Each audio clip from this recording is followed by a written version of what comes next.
Welcome friends, welcome back to the kitchen. Today we're going to do a vegetable soup, a vegetable curry soup, sort of a creamy vegetable curry soup, totally based on stuff that was in the fridge that needed to go. I took a look in the fridge. I had some carrots, I had yellow banana pepper, I had yellow bell pepper, one left. I had a potato that was kind of, nearing the end of its life. I had some sweet potato that was left over from another recipe that I had already chopped up.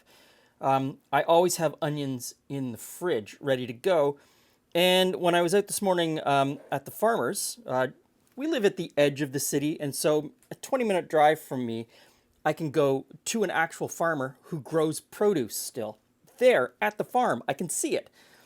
And they were already pulling off their cauliflower. So the cauliflower was super cheap. And I thought, okay, and I get the cauliflower and take the vegetables that I already have. We're going to roast them up in the oven, and then we're going to make a soup with those roasted vegetables. And roasting vegetables is an incredible way to add flavor to a soup.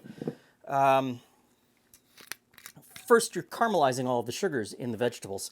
And then second, you're also driving off a lot of moisture, and driving off that moisture concentrates the flavor. So when you add the vegetables to the soup, you're adding a lot of flavor. So I've chopped these vegetables up in a way that they will all sort of cook at about the same pace. I'm putting some oil on top, and you can use whatever oil you have in your kitchen that you like cooking with. To that, I'm going to sprinkle in some cracked black pepper. This is a bit of cayenne. So I know on this channel I go on and on and on about making your own spice mixes. I really do encourage you to make your own spice mixes, but you've got to have a starting point of what you like. You have to know what you like in order to get the right combination in the mix. For this soup, the Ras Al Hanout spice mix that we have on the channel is amazing. Today I wanted to go a little bit different into garam masala country, and I've been looking for a good garam masala mixture. And part of that research is looking at what's commercially available. So this is from, this is the house brand for a local grocery store that we have here in Canada. And I'm going to give theirs a go, see if I like it, and then try to mimic it later. It's got a pretty good mix of spices in it, and you're going to find that there's a very fine line between Ras Al Hanout and garam masala. There's a lot of overlap. They have a lot of the same flavors. So I'm going to mix this up. I put in a tablespoon of the garam masala. I don't know if that's going to be enough. I'll probably put some more in with the cauliflower. So once that veg is tossed, I'm just going to put it on a hotel sheet here. And I'm going to do exactly the same thing with the cauliflower. Toss it with some oil.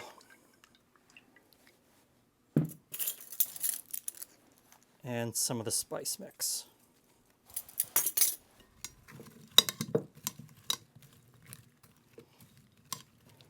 And onto the tray that goes. Now, I'm just going to spread it out. I've chosen a big sheet tray. So this is an actual sheet tray. The sheet tray that you normally see me use is actually a half sheet. So that's a half sheet. And that's a quarter sheet. And that's a full sheet. But most people just call this a sheet pan. No need to quibble. I'm just using a really big one so that I can roast all of the vegetables at once and get a nice even roast on them. So I've got the oven fired up at 375. I've got it on fan. I want to do them hot. I want to do them quickly.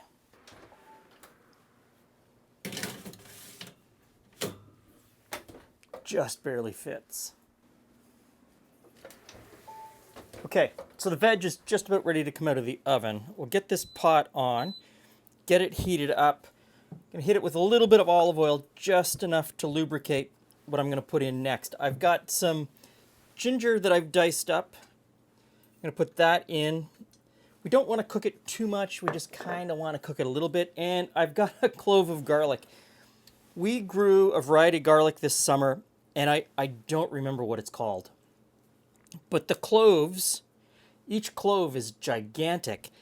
And it's super flavorful, so it doesn't take a whole lot of garlic to get the flavor in the pot. So I'm going to squeeze in one clove. Feel free to use as many cloves as you like. This is going to come up to temperature. And we just kind of want to get it fragrant. Release some of the oils. We're not trying to fry it really. We're not trying to add any color. Just release some of the flavors with a shot of heat. Okay, so let's get set up here. Let's sort it out a little bit. I'm going to bring the veg out.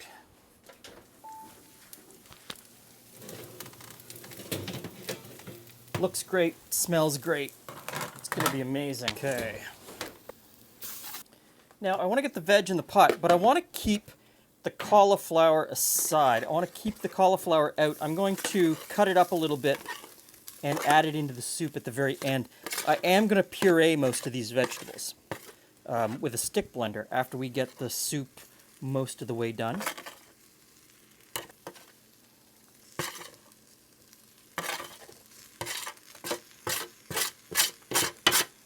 Okay, so I'm going to set the cauliflower aside. There's flavor on this pan. And it's really hard to deglaze a giant sheet pan like this, but we're going to do our best. I'm going to put a little bit of chicken stock. Now, could be vegetable stock. This is one of the things that if you wanted to make this a vegetarian or vegan soup, very easily switch out the chicken stock to vegetable stock. Okay, so do your best without making a mess all over your kitchen. Get as much of that goodness into the pot as you can. And these are our home canned tomatoes. So in those go. Okay, so at this point, just going to stir this together. I'm going to put the lid on. I'm going to simmer this for half an hour, 40 minutes or so, just to get all of those flavors to come together.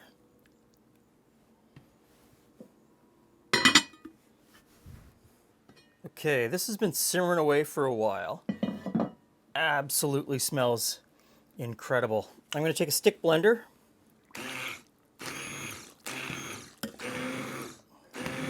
And I'm going to smooth it out a little bit. I'm still going to leave some texture in here, some chunks. To me, I think that's important. And I also know that Julie likes it that way as well. So I'm not going to make it completely smooth. But you could take this soup out, put it into a blender, like a regular Blendtec blender or a KitchenAid blender or whatever, and make it completely smooth.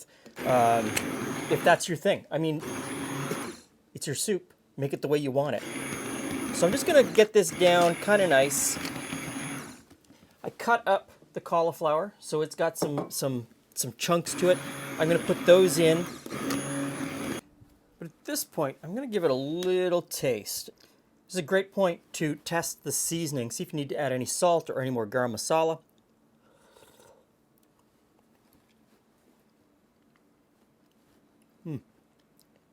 That's good. It's hot, like physically hot, right out of the pot, but that's good. I think it needs a little bit of salt. And how much salt you put in is totally up to you in terms of taste. It also depends on the stock that you used at the beginning, the chicken stock or vegetable stock, how much salt was in it. You need to sort of step back and taste along the way and make sure that you're not over-salting it. Just don't put in salt because people keep telling you that you need to generously salt everything. Yes, salt is important, but make sure you don't over-salt it to your own taste. I don't think it needs any more garam masala. I think this has got a pretty good flavor, and I might try to emulate this one. So in this garam masala is coriander, cumin, cinnamon, peppercorns, and cloves. So it's a very sparse blend in terms of what could be in there, but it gives some really good flavor. So the last ingredient that I'm going to put in just before service now is some cream. I'm going to put in about a cup of cream. I had cream in the fridge, so I'm going to use it.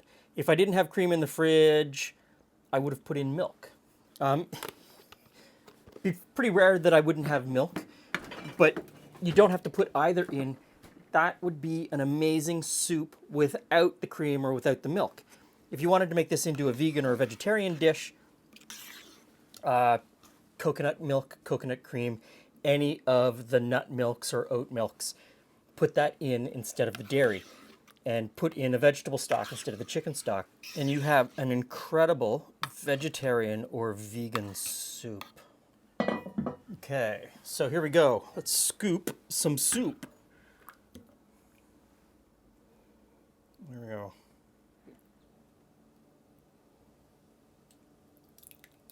Okay, soup. Yay! Soup, Julie Jones. Okay, so get a couple of spoons. Okay. Get a fork, too. Okay. Now, this is the roasted cauliflower that I cut up. You could just dump it all in the pot. Hey, Or, friends. when it comes time for service, you could lovingly put a couple of pieces on top of the soup.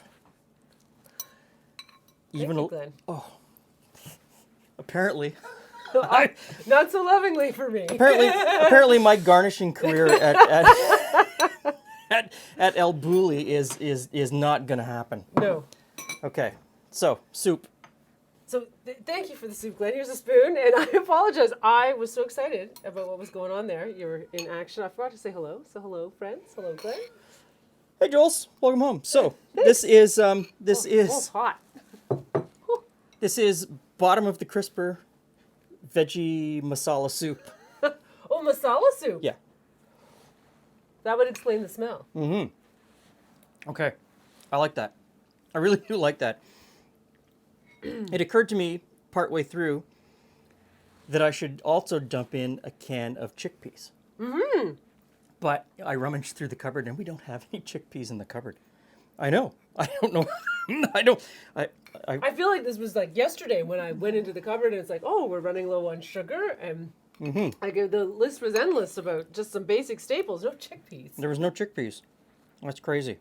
So don't be too worried about what vegetables you're putting into this soup. I was really good with the whole Yeah. piece of Yeah. cauliflower. Yeah, tongue And, tied. and so I smoothed it out, but I didn't smooth it all the way. I still left some texture. Use whatever vegetables you have. I mean, there's a whole bunch of other things that I could have put in here if I had them in the fridge. And if you're starting from scratch and actually going to the grocery store to buy the stuff to put in this, there's a whole whack of things that you could put in. I mean, squash would be great in this.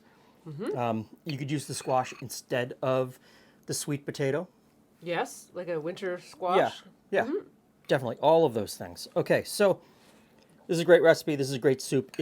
If you like the flavor of masala, works with ras al hanout, as I said earlier, give it a go. And you can vegetarian or veganize it by leaving out the chicken stock and using vegetable stock instead, and leaving out the Oh cream. yeah, there's enough flavor in there. That, yeah. Vegetable stock would be completely You fine. you could almost just make it. I feel like there's enough flavor in there. You could probably just make it straight from hot water. Almost. Yes. Yeah, Yeah.